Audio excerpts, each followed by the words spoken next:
Hello, friends. I have something very special here for you today. I am going to read an introduction from a book called Prey by Michael Crichton. This is from 2002.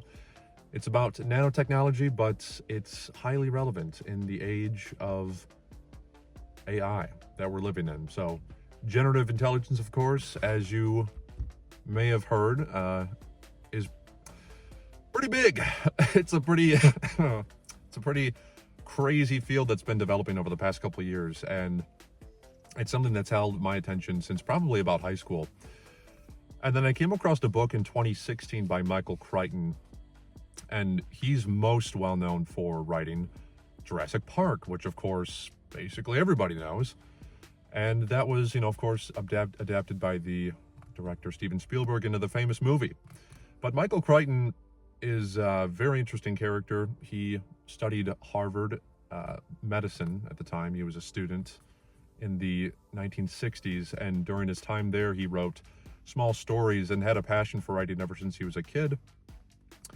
And then that really took off after he published Andromeda Strain, which was his first breakout novel. And that is really what led him to being credited as the inventor of the genre known as the techno thriller, which is also what Jurassic Park is. So without further ado, I'm going to read that, but really quick, check out this leather document case. I came across this at a thrift store. This is actually a Ford marketing folio, which I would love to find out what the story was behind this, who owned it, and what documents it's carried at the time. This was probably something that was used by somebody that worked in I would assume maybe Dearborn, but for the automaker. And this looks like it could probably go back to maybe like the 70s or the 80s, and maybe even older. It's got a leather exterior, but also a metal folding design that actually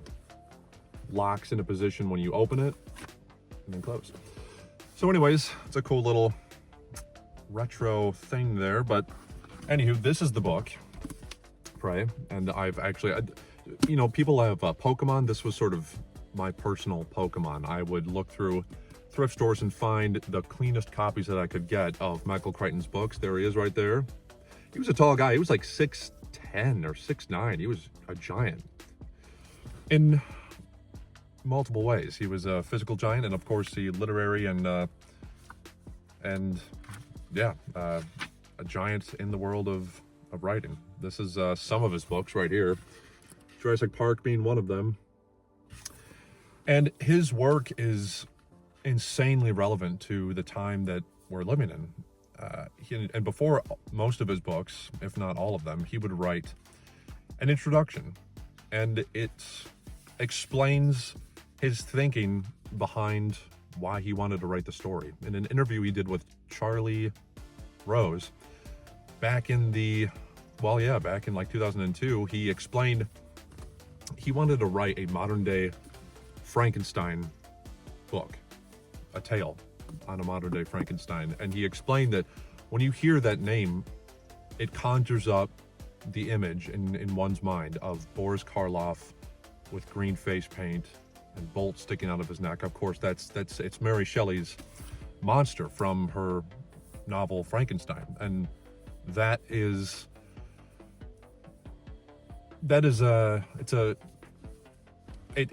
it's something that comes from the 1800s. It's like this view of bleeding edge science from 150 years ago or so.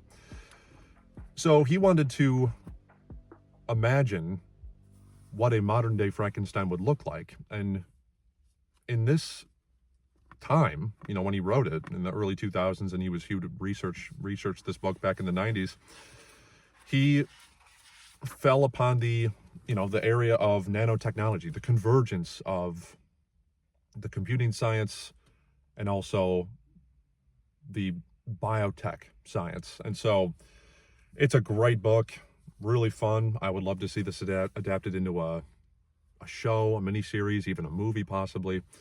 All of his work, honestly, could be huge, just as huge as Jurassic Park, I would think. One of the more recent ones being Westworld, which was a movie that he wrote and directed, and then it was later adapted like 40 something years later into the HBO series. So I'm going to read this introduction here. Here we go. Artificial evolution in the 21st century. The notion that the world around us is continuously evolving is a platitude. We rarely grasp its full implications. We do not ordinarily think, for example, of an epidemic disease changing its character as the epidemic spreads, nor do we think of evolution in plants and animals as occurring in a matter of days or weeks, though it does. And we do not ordinarily imagine the green world around us as a scene of constant, sophisticated chemical warfare, with plants producing pesticides in response to attack and insects developing resistance. But that is what happens too. If we were to grasp the true nature of nature, if we could comprehend the real meaning of evolution, then we would envision a world in which every living plant, insect, and animal species is changing at every instant in response to every other living plant, insect, and animal. Whole populations of organisms are rising and falling, shifting and changing.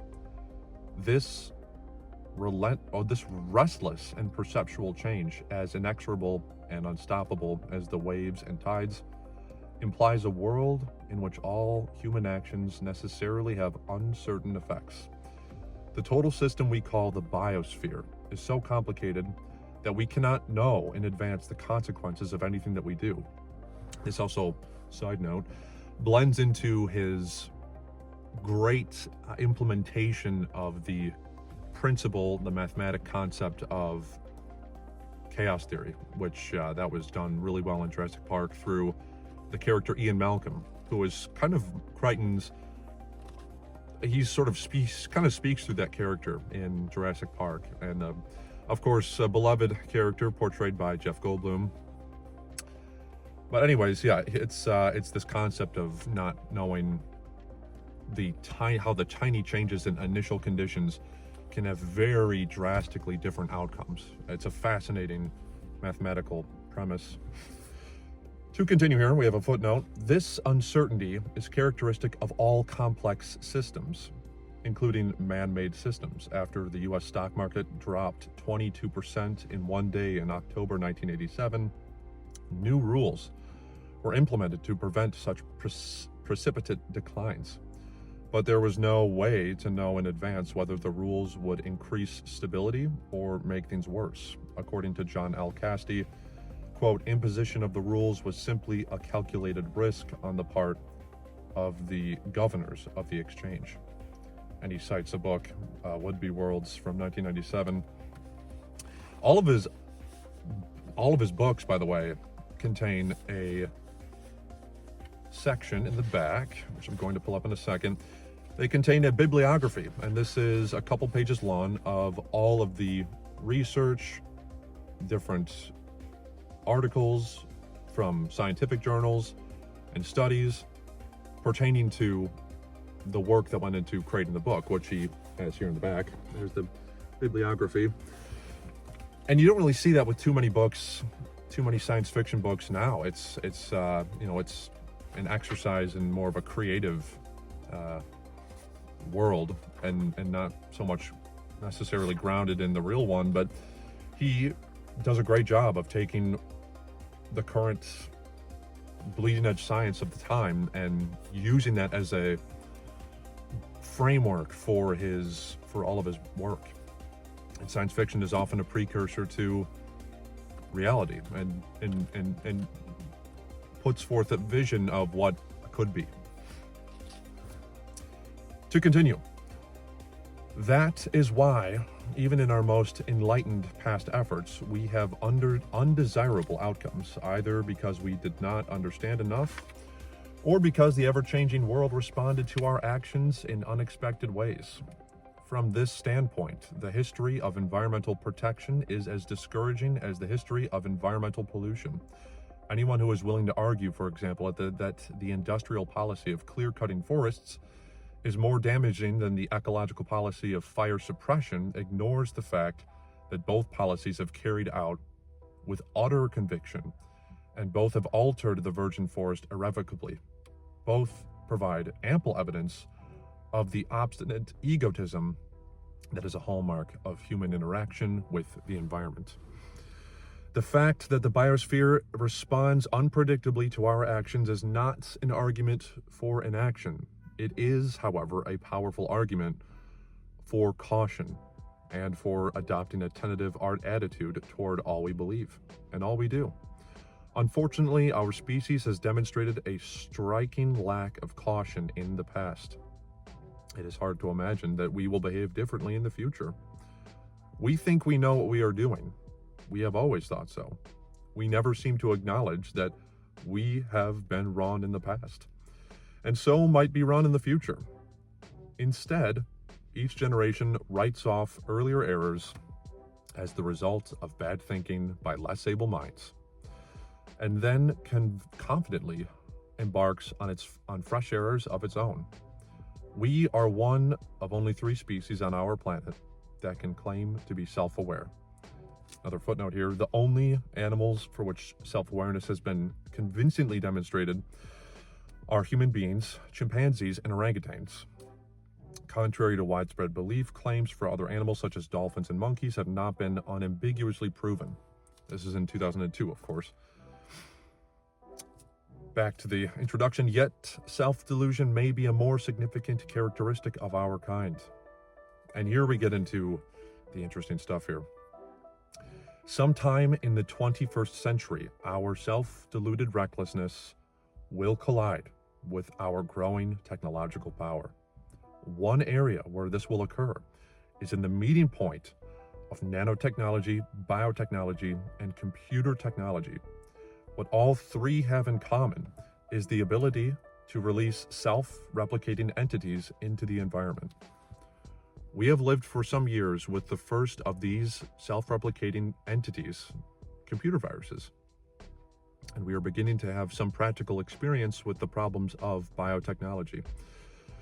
The recent report that modified maize genes now appear in native maize in Mexico, it's corn, by the way, despite laws against it and efforts to prevent it, is just the start of what we may expect to be a long and difficult journey to control our technology. At the same time, long-standing beliefs about the fundamental safety of biotechnology, views promoted by the great majority of biologists since the 1970s, now appear less secure. The unintended creation of a devastatingly lethal virus by Australian researchers in 2001 has caused many to rethink old assumptions. Clearly, we will not be as casual about this technology in the future as we have been in the past. Nanotechnology is the newest of these 3 technologies, and in some ways the most radical. It is the quest to build man-made machinery of extremely small size, on the order of 100 nanometers, or 100 billionths of a meter. Such machines would be about 1,000 times smaller than the diameter of a human hair. Pundits predict these tiny machines will provide everything from miniaturized computer components to new cancer treatments to new weapons of war. As a concept, nanotechnology dates back to a 1959 speech by Richard Feynman called "There's Plenty of Room at the Bottom." 40 years later, the field is still very much in its infancy, despite relentless media hype. Yet practical advances are now being made, and funding has increased dramatically. Major corporations such as IBM, Fujitsu, and Intel are pouring money into research. The US government has spent $1 billion on nanotechnology in the last 2 years. Meanwhile, nanotechniques are already being used to make sunscreens, stain-resistant fabrics, and composite materials in cars. Soon, they will be used to make computers and storage devices of extremely small size.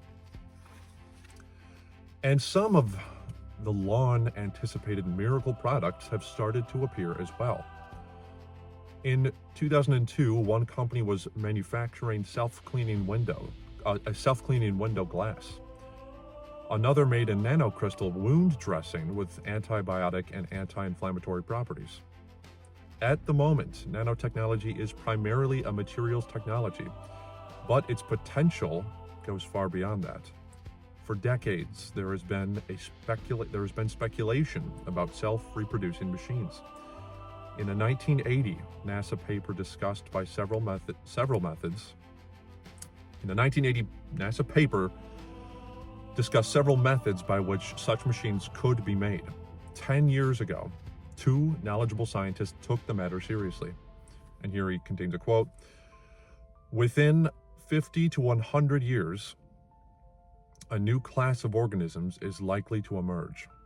These organisms will be artificial in the sense that they will originally be designed by humans. However, they will reproduce and will evolve into something other than their original form. They will be, quote, alive under any reasonable definition of the word. The pace of evolutionary change will be extremely rapid. The impact on humanity and the biosphere could be enormous, larger than the Industrial Revolution, nuclear weapons, or environmental pollution. We must take steps now to shape the emergence of artificial organisms." That's the end of the quote here. And the chief proponent of nanotechnology, K. Eric Drexler, expressed related concerns. Quote, "There are many people, including myself, who are quite queasy about the consequences of this technology for the future. We are talking about changing so many things that the risk of society handling it poorly through lack of preparation is very large. Even by the most optimistic or dire predictions, such organisms are probably decades into our future. We may hope that by the time they emerge, we will have settled upon international controls for self-reproducing technologies. We can expect such controls to be stringently enforced. Already, we have learned to treat computer virus makers with a severity unthinkable 20 years ago. So at the time, imagine 1992, 1982, the policies and rules and guidelines around computer viruses were non-existent. So, we've learned to put hackers in jail. Errant biotechnologists will soon join them. But of course, it is always possible that we will not establish controls, or that someone will manage to create artificial, self-reproducing organisms far sooner than anyone expected. If so, it is difficult to anticipate what the consequences might be. That is the subject of the present novel." Michael Crichton, Los Angeles, 2002. So check it out. It's a great book. It's a very interesting look into what could be in terms of a modern-day Frankenstein. There he is again, Michael Crichton, author of Jurassic Park. Highly encourage that you guys check it out. It's a great book. And it gives you a good idea of perhaps where this technology could go wrong. And Michael Crichton was always very emphatic on cautioning use of technology and its unforeseen consequences. Jurassic Park being, of course, the sort of best version of that. And you even see, to this day, you see memes or use of little scenes from Jurassic Park with Ian Malcolm talking about your scientists were too preoccupied with whether or not they didn't stop to think if they should. And that's just what he kind of really hit the nail on. And to take it back to where we are today, this was a good 20 years before the advent of generative AI that we know now as chatbots in its more commercial form.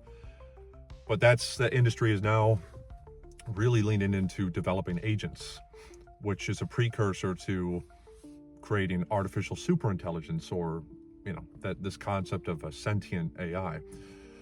And I really think that we're not too long away from cracking it. Some of the top researchers and even CEOs, leaders of frontier AI companies are saying that the point where all of the software engineering work could be automated within like the next 1 to 2 years. That's probably the more optimistic side of it. Some of the predictions are pushing that further out a couple years, and even the more long-term view of creating AGI, artificial general intelligence, the latest being like 2035 in the general window of predictions, which if you think about it, 10 years ago was 2016. 10 years from now, 2036. I mean, it's really not a long time. And so this technology is moving at such a rapid rate, and I think it's interesting and worthwhile to look back at what people like Michael Crichton were pointing out and were cautioning about, and using science fiction as a vehicle to imagine, how this might go wrong and how to prevent it. So yeah, definitely worth checking out. I've wanted to do this for a very long time. I came across the book in 2016 at a thrift store, and I was blown away by it. And yeah, and it's beginning to, the field of artificial intelligence research is really beginning to take shape, and it has totally moved into the forefront of modern conversation now. It was not as nearly as well known of a subject back, even like, in 2016, 17, 18, 19. Like the average person was not really concerned with it as nearly as much as they are now with the release of ChatGPT, which is based off of transformer technology. I could go on and on about this. It's a fascinating field, and it's going to change a lot it's going to change everything. So be ready. Maybe by reading Prey by Michael Crichton or Jurassic Park. All great books. Anywho, I plan to do some more stuff with this channel, and something that I've finally realized is a different way to review books, which is more in a narrative or an oral retelling of the story or elements of a story. So I'm working on something with Creative Selection by Ken Kushenda. He was a programmer with Apple for 15 years, and he helped develop the autocorrect feature, which is now used on all of Apple's devices. Autocorrect is everywhere. So he's a very interesting guy. He worked on a number of different products, the iPad and the iPhone. It was known as Project Purple at the time, but expect that in a relatively near point. So anywho, thank you very much for watching, and I will see all guys later. Stay warm out there, everyone, and have a good night. See ya.